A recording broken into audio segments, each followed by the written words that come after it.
So here we have the Vauxhall Astra 1.6 Elite on a 64 plate. I'll start off by showing you around the outside of the car and then we'll hop in and run through some controls on the inside.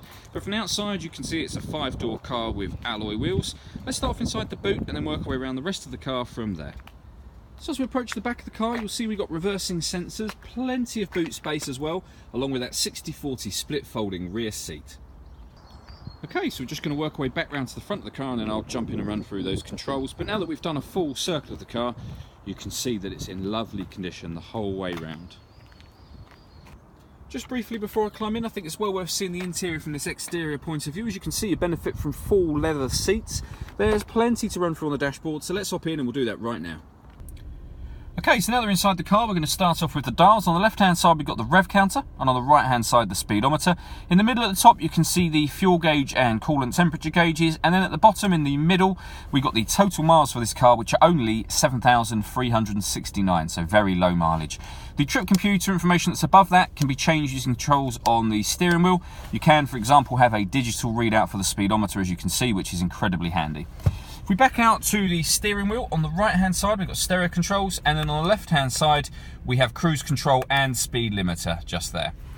Over in the middle is the main stereo screen, and the stereo itself is directly beneath that. So firstly, in terms of radio, you can see we've got FM radio.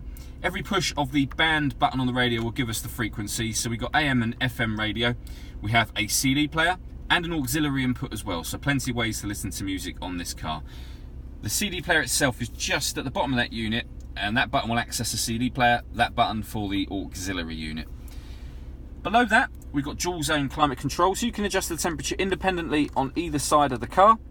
Fan speed is then adjustable with this button, up and down again.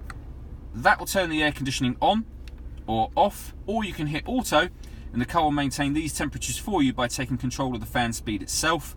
Then all you have to do is override the fan speed to turn auto off. This car also has a heated driver's seat and heated passenger seat as well. Underneath that we have a 12-volt charging socket and the auxiliary input that I mentioned previously. We then have a 5-speed manual gearbox. All that leaves me to say is thank you for taking the time to watch this video. If you'd like to come and see the car in person and have a test drive, please feel free to call any of our MJA sites. We'd love to hear from you soon.